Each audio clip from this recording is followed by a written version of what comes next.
Hey guys, this is Adam with TAT Express, and in this video we're going over a DD15 injector replacement. I've had a lot of requests for this video. I've gone over a lot of DD15 topics, and today I'm going to show you how to replace an injector on a DD15. Make sure to subscribe to us if you're not subscribed to us. Turn on your notification bell so you know next time we release another video. Let's get right into this.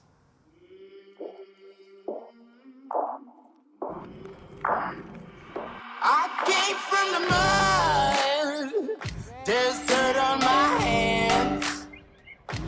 Strong like a tree, there's roots where I stand. Oh, I've been running from the law. Okay, so before we get into the actual injector replacement, I want to give you an overview of the fuel system. First, I'm going to point out the fuel pump. As you can see, number one is the fuel pump. This is a dual piston, high pressure fuel pump. Number two is going to be the fuel filter module, which houses all the fuel filters, priming pump, priming port. Also, this fuel module has a water and fuel indicator light. Moving on to number three is the fuel rail. As you can see, this is what supplies each fuel injector. Next, number four, which is the fuel return for your pressure limiting valve. Number five is your fuel return for your injector amplifier. And lastly, number six is your fuel return from your injectors. Now that's an overview of the fuel system. Let's move over to actually replacing the injector. Okay guys, so the first step we're going to take in replacing a fuel injector is removing the rocker cover. After removing the rocker cover, we're going to be disconnecting the 14-pin fuel injector harness. Okay, so the connector is located right here. Since this truck is pulled out, or since this motor is pulled out of the truck, we don't have the actual OEM harness hooked up here, but if it was, you would be twisting these connectors, pulling them off. Okay, the next step is going to be removing the valve cover. So let's go ahead and get the valve cover out the way. This particular injector harness is very, very brittle. You can damage it very easily. So you don't want to use any power tools. Everything is going to be hand tools only. Today we're going to be working on injector number 3. So this is a 2-piece injector harness. So all we're having to do is remove the front part of this harness. Now I have the harness already unbolted, so it's going to be pretty easy for me to remove. Once you have the harness removed from the injectors, you can see it has a few bolts here that are holding it to the housing. Now the reason why you don't want to use anything besides hand tools is because this housing is aluminum. So if you try to use a hand tool to either install or remove, you can damage it. So once you have this injector harness unbolted, you can just push it right out and it comes right off just like that. Another thing, as you can see here on the connectors here for the injectors, you can see that there are very small connections that go onto the injectors. So that's another reason why you don't want to use a power tool. So the next thing we're going to be doing is removing the fuel line. So let's move on to that next. Okay guys, so the next step we're going to take is removing the high pressure fuel injector line. Now in this step, you want to take caution when removing any fuel lines due to high pressure. Okay, so if the truck has been sitting for more than 15 minutes, the fuel should be stabilized. When removing this fuel line, you want to make sure to remove it from the actual fuel rail, not the actual fuel injector side. And the reason why you want to do this is because you don't want to contaminate the oil by opening up the fuel line where it connects to the injector, and then you'll have actually fuel spilling into the oil. Okay, another thing I'd like to mention is these lines are only one time used by Detroit. So I'm going to show you how to remove these lines. This is number 3 here. As I mentioned, we're going to remove it from the actual fuel rail. I have a tool here that we use when we remove this.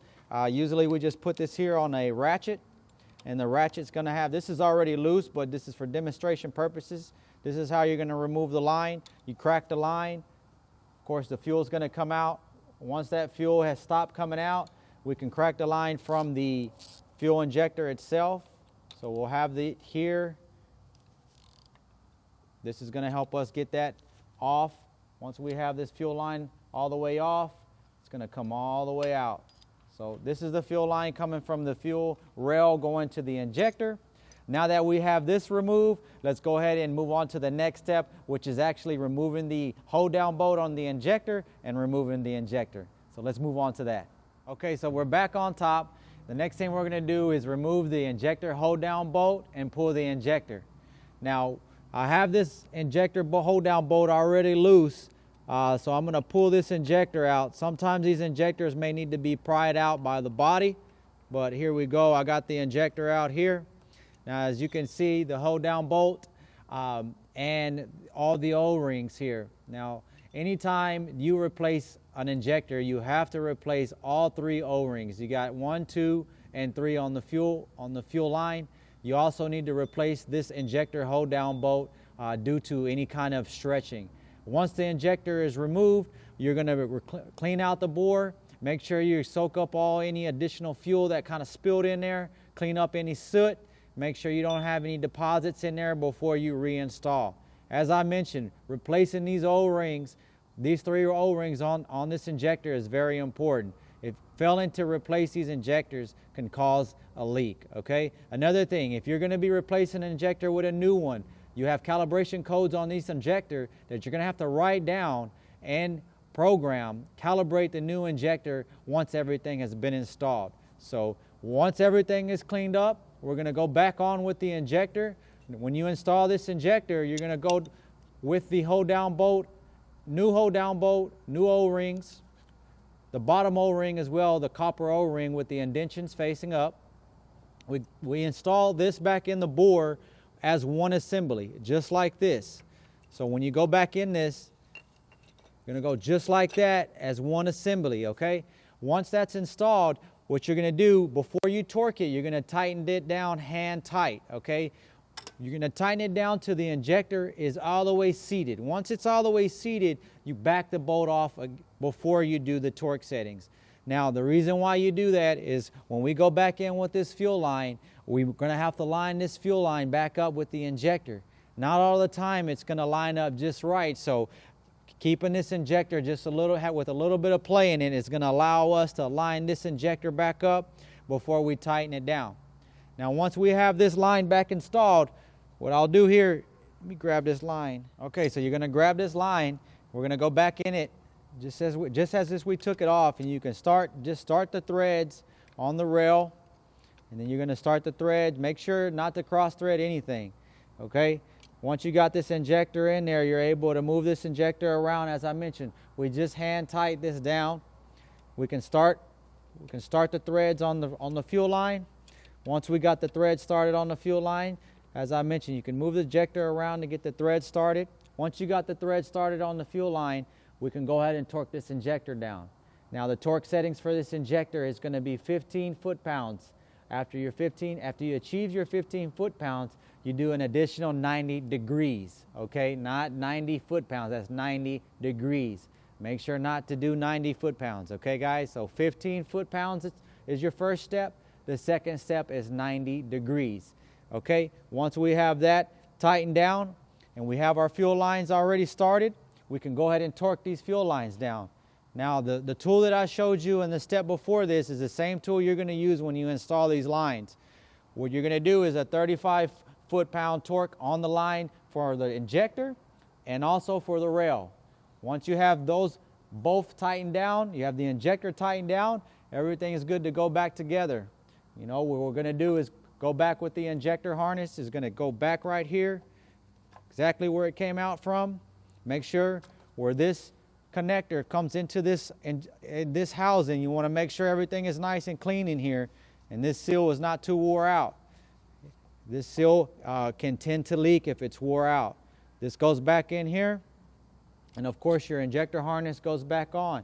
And I want to bring up this again, do not use power tools when you're putting this harness back on. You can strip these bolts very easily.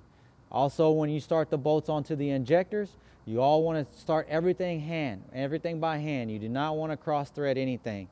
Once you have this harness back on, valve covers back on, and you go to your priming. Priming the engine is another video that we did I want to say a few months back. We'll link the video above to show you how to prime this system.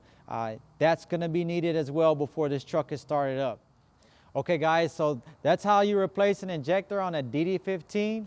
I hope you guys learned something. If you did, make sure to subscribe to us. Make sure to comment if you like. Turn on your notification bell so you know next time we release another video. Also, be sure to check out our DD15 No Start for priming procedures. Okay guys, so till next time, be safe.